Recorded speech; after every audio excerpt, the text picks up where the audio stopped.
देखिए, अच्छी बात है कि वो सुप्रीम कोर्ट गई है, क्योंकि बिहार सरकार से तो न्याय मिलने की उम्मीद नहीं है। और कई दलित संगठनों ने पटना उच्च न्यायालय में भी लोकहित याचिका दाखिल की है और सुप्रीम कोर्ट में भी दाखिल किया गया है और 8 तारीख को उसकी सुनवाई है। क्योंकि जिस तरह से रिहा किया गया है वो असंवैधानिक है, वो गैर कानूनी है। क्योंकि एक हत्या के मुजरिम को और आपने कानून में संशोधन करके रिहा कर दिया। यूँ सरकार को रिहा करने का अधिकार है, लेकिन एक खास व्यक्ति को रिहा करने के लिए अगर आप जेल मैनुअल में संशोधन करते हैं और वो भी ऐसी धारा में संशोधन करते हैं जिससे लाखों सरकारी कर्मचारियों की जान खतरे में पड़ जाए, ये निर्णय पूरी तरह से असंवैधानिक है। और इसलिए अच्छी बात है कि उनकी पत्नी गई है सुप्रीम कोर्ट और मुझे पूरा भरोसा है कि उनकी पत्नी को और न्याय अवश्य मिलेगा। अच्छा, बागेश्वर बाबा बिहार दौरा का विरोध करने के बाद कही जा रही है, इस पर क्या कहेंगे? देखिए, जो लोग विरोध कर रहे हैं उनका दिमाग खराब हो गया है।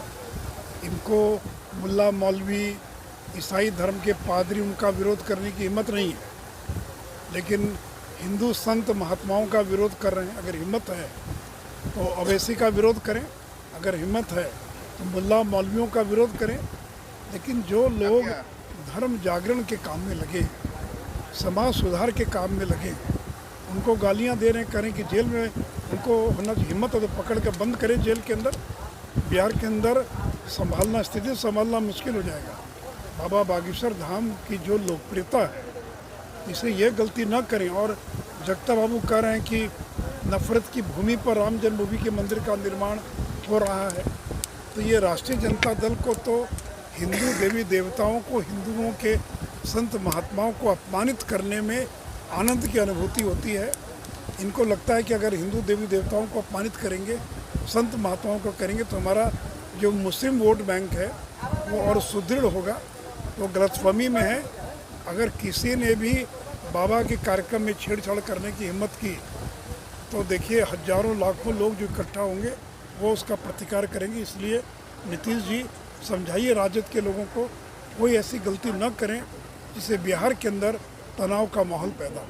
तो नीतीश कुमार जी पीएम दावेदारी को लेकर विपक्ष के एकजुट कर रहे हैं, इस पर क्या कहेंगे? चलिए ठीक है, करते रहें। कौन पूछता नीतीश कुमार को, वो एकजुट करेंगे। भोजपुर जिले के जगदीशपुर के बहुआरा में भाजपा के वरिष्ठ नेता स्वर्गीय बिंदेश्वरी सिंह की स्मृति में बहुआरा में स्मृति द्वार का उद्घाटन करने पूर्व उप मुख्यमंत्री सह भाजपा के वरिष्ठ नेता सुशील मोदी पहुंचे, जहां उन्होंने पत्रकारों के सवालों का जवाब देते हुए आनंद मोहन की रिहाई के खिलाफ विरोध जताया। उन्होंने कहा कि यह असंवैधानिक है, इसे गैर कानूनी कहा जाएगा। उन्होंने कहा कि सरकार ने हत्या के आरोपी एक खास व्यक्ति को रिहा करने के लिए कानून में संशोधन कर दिया। वहीं बिहार में बागेश्वर धाम के पीठाधीश्वर पंडित धीरेन्द्र कृष्ण शास्त्री के विरोध करने के सवाल पर पूर्व उप मुख्यमंत्री सुशील मोदी ने कहा कि जो लोग विरोध कर रहे हैं उनका दिमाग खराब है। दूसरे धर्म के लोगों का विरोध करने की हिम्मत नहीं, लेकिन हिंदू धर्म के साधु संतों का विरोध करते हैं। इस तरह से उन्होंने यह भी कहा कि अगर उनमें हिम्मत है तो ओवैसी और मुल्ला मौलवी का विरोध करके दिखाए। यह तुष्टीकरण की राजनीति सब लोग समझ गए हैं, ये यहाँ चलने वाला नहीं है। जबकि सुशील मोदी ने कड़ी चेतावनी देते हुए कहा कि अगर बाबा बागेश्वर धाम के पीठाधीश्वर का या उनके कार्यक्रम में छेड़छाड़ करने का किसी ने हिम्मत भी किया तो बिहार के अंदर संभालना मुश्किल हो जाएगा, क्योंकि उनके लाखों समर्थक जुटने वाले हैं और वो प्रतिकार करने पर उतर जाएंगे तो फिर संभालना मुश्किल हो जाएगा। सुशील मोदी ने नीतीश कुमार को राजद के लोगों को समझाने की भी बात कही और कहा कि ऐसा काम ना करें जिससे बिहार में तनाव का माहौल हो। अब कार्यक्रम की बात करें तो भारतीय जनसंघ काल से ही सक्रिय, अपने अंतिम सांस तक भाजपा का झंडा बुलंद करने वाले वरिष्ठ नेता स्वर्गीय बिंदेश्वरी सिंह की याद में उनके पैतृक गांव जगदीशपुर के बहुआरा में बिहार सरकार के पूर्व उप मुख्यमंत्री सुशील कुमार मोदी पहुंचे और उन्होंने उद्घाटन किया। इस अवसर पर विधान परिषद के पूर्व सभापति अवधेश नारायण सिंह, प्रदेश प्रवक्ता संजय सिंह टाइगर, जिलाध्यक्ष दुर्गाराज, निवर्तमान जिलाध्यक्ष डॉक्टर प्रेम रंजन चतुर्वेदी, मिथिलेश कुशवाहा सहित कई लोग थे। वहीं कार्यक्रम की अध्यक्षता उनके स्वर्गीय बिंदेश्वरी सिंह के पौत्र अभिमन्यु सिंह तथा संचालन प्रहलाद राय ने किया व धन्यवाद ज्ञापन जिला महामंत्री सह जिला परिषद सदस्य पूनम कुशवाहा ने किया।